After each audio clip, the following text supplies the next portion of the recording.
Assalamualaikum warahmatullahi wabarakatuh.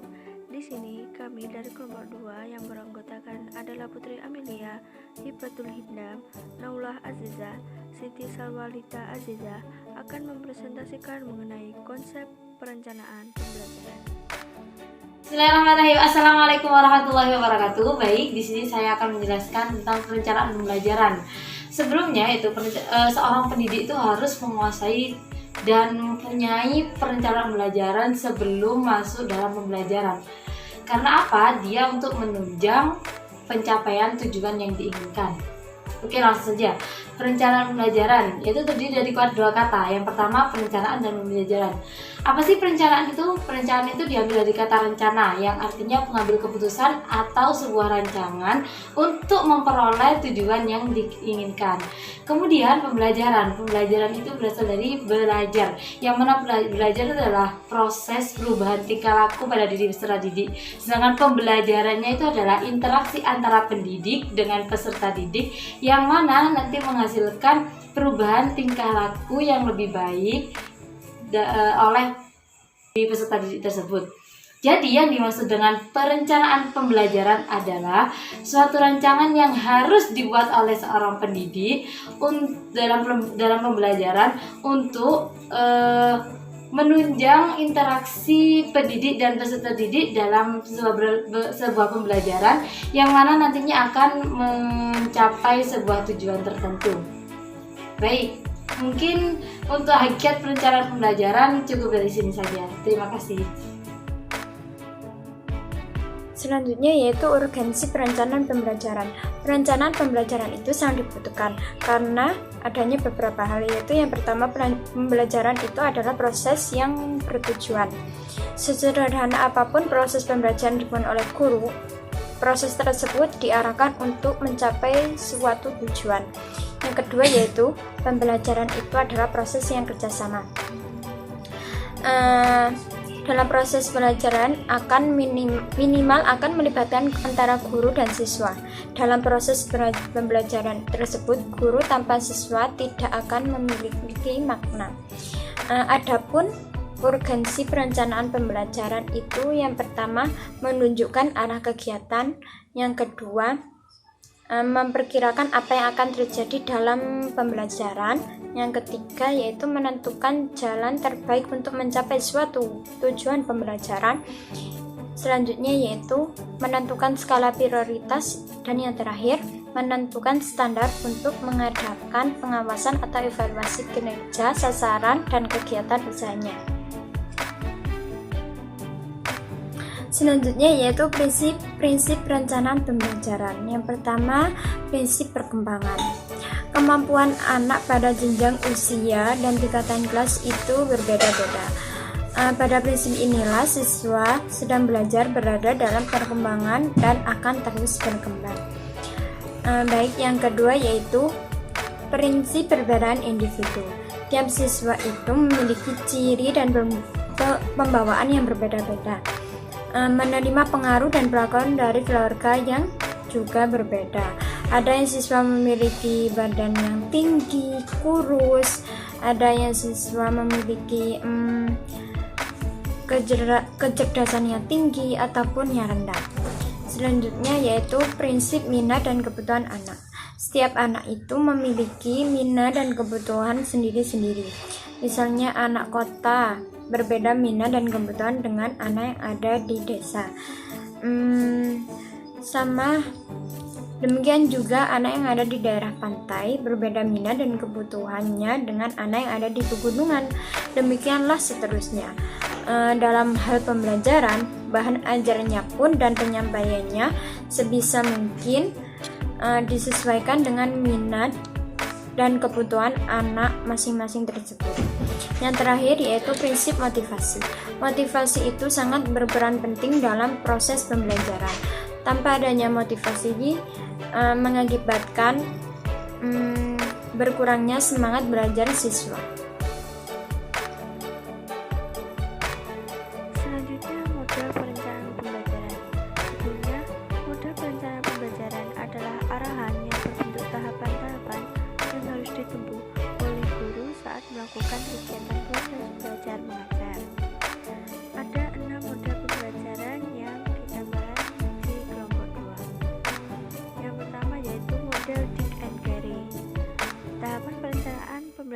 audit and carry ada 10. Yang pertama, mencatat apa saja tujuan umum pembelajaran. Yang kedua, melakukan analisis pembelajaran. Yang ketiga, mencatat bagaimana karakteristik perilaku dari masing-masing siswa. Yang keempat, merumuskan tujuan prestasi siswa. Yang kelima, mengembangkan bagian-bagian tes. Yang keenam, mengembangkan strategi pembelajaran. Yang ketujuh, mengembangkan dan memilih metode pembelajaran. Yang kedelapan, mendesain dan melakukan evaluasi formatif. Yang kesembilan, memperbaiki bahan pembelajaran. Dan yang kesepuluh, mendesain serta melaksanakan evaluasi sumatif. Yang kedua adalah model camp. Model camp merupakan model yang mengacu guru untuk memulai dari tahapan manapun. Akan tetapi, karena kurikulum yang berlaku secara nasional di Indonesia dan memusatkan pada tujuan, maka selayaknya proses pengembangan itu dimulai dari tujuan. Dan yang ketiga adalah model Azure. Model Azure adalah sebuah model yang termasuk suatu perumusan guna aktivitas pembelajaran atau disebut juga model berpusat di kelas. Yang keempat adalah model ADE. Salah satu fungsinya ADE yaitu sebagai acuan dalam membangun perangkat dan infrastruktur program pelatihan yang efektif. Pelatihan yang efektif, dinamis, dan mendukung kinerja pelatihan itu sendiri. Model ini menggunakan 5 tahapan pengembangan. Yang pertama, analisis. Yang kedua, desain. Yang tiga, pengembangan. Yang keempat, implementasi. Yang kelima, evaluasi. Yang kelima, model Hanafi and Peck, yaitu model desain pendidikan yang terdiri dari 3 fase, yaitu fase kebutuhan, fase desain, fase pengembangan dan pelaksanaan, yang mana pada setiap fase perlu diadakannya evaluasi. Model ini yaitu model desain pembelajaran yang berpusat pada produk.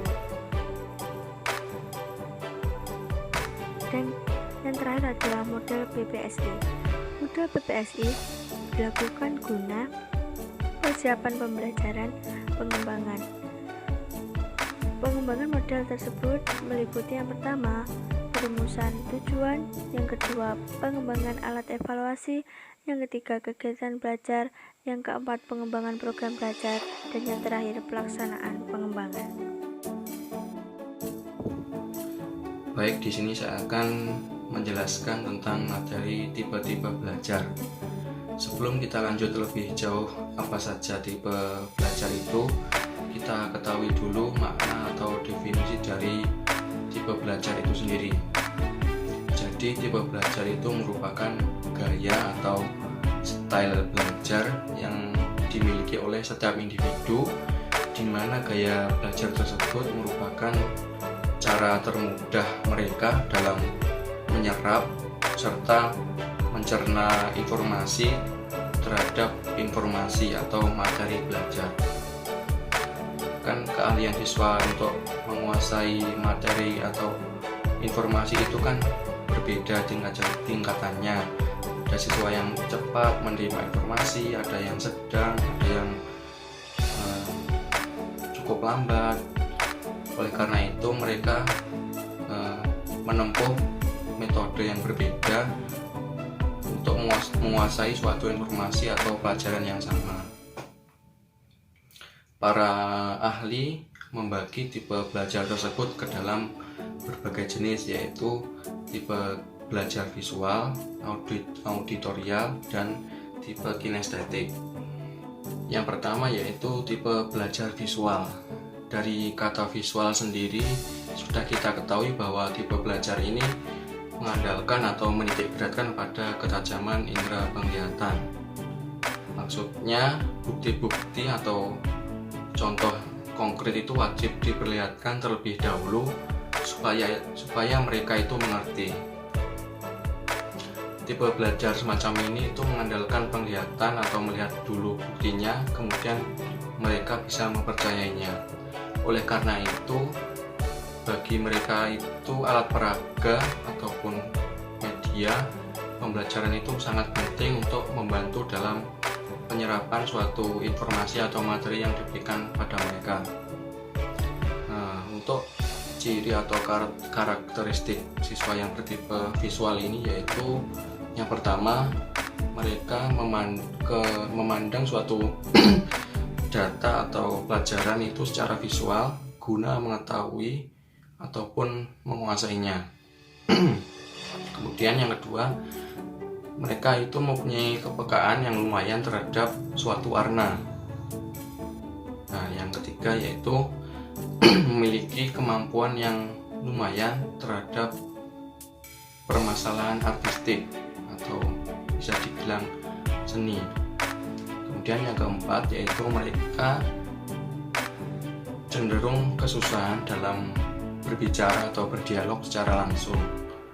Kemudian yang kelima, mereka sangat reaktif terhadap suara dan seringkali keliru atau salah dalam menginterpretasikan kata maupun ucapan.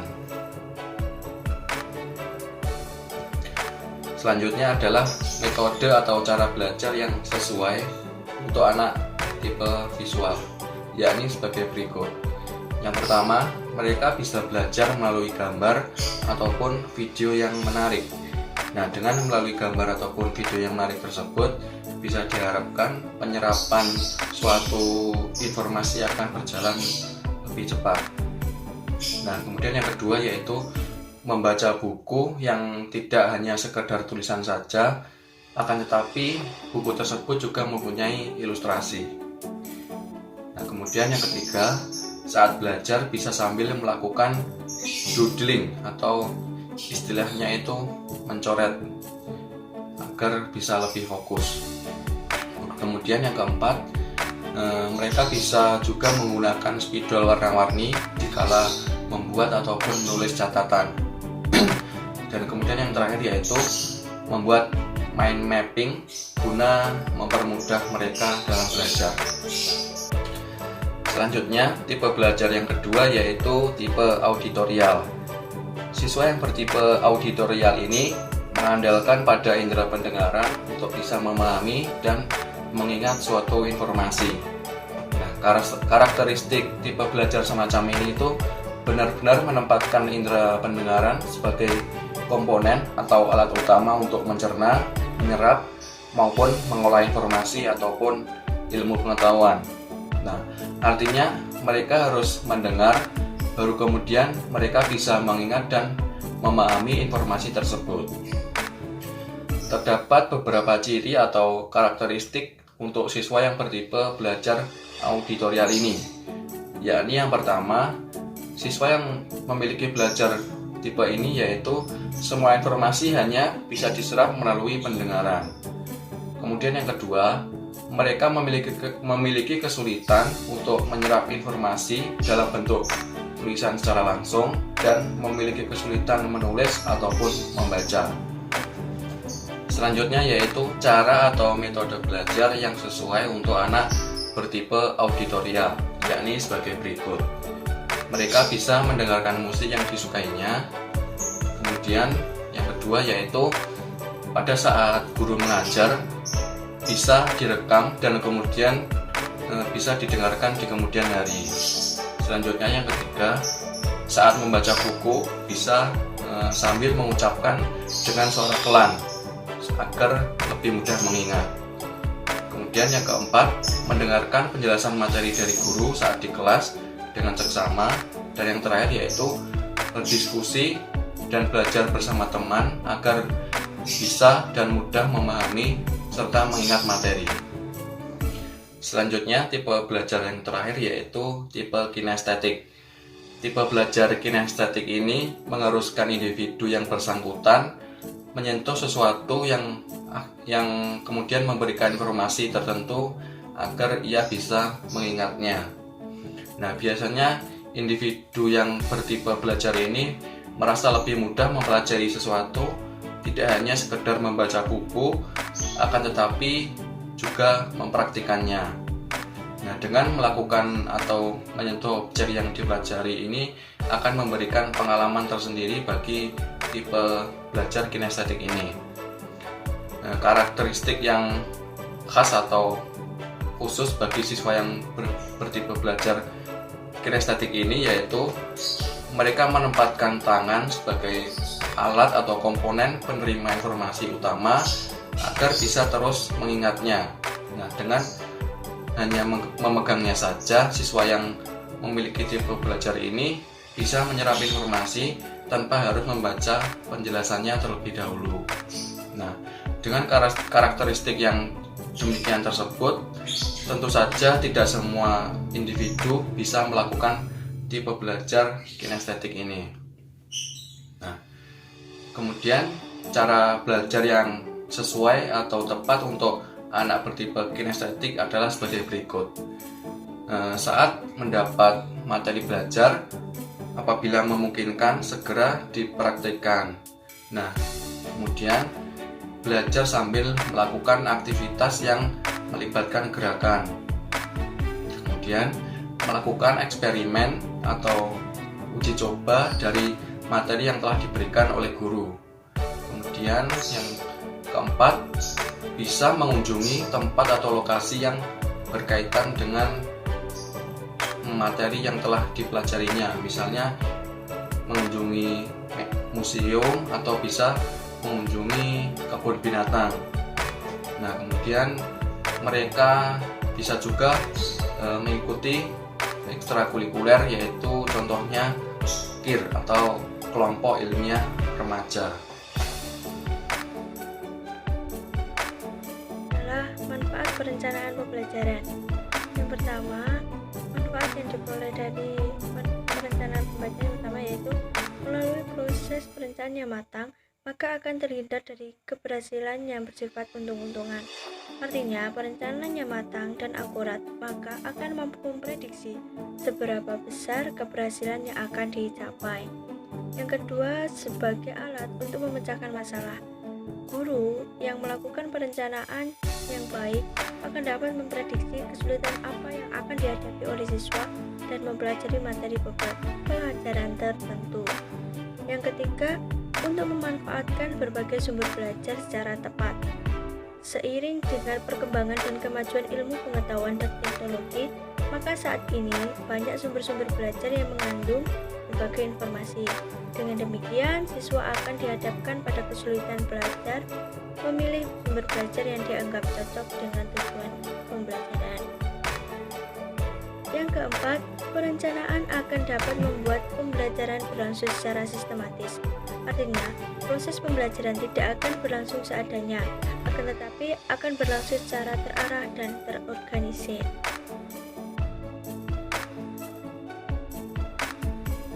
Itulah presentasi dari kelompok 2. Apabila ada salah kata maupun perbuatan, kami mohon maaf yang sebesar-besarnya. Sekian, wassalamualaikum warahmatullahi wabarakatuh.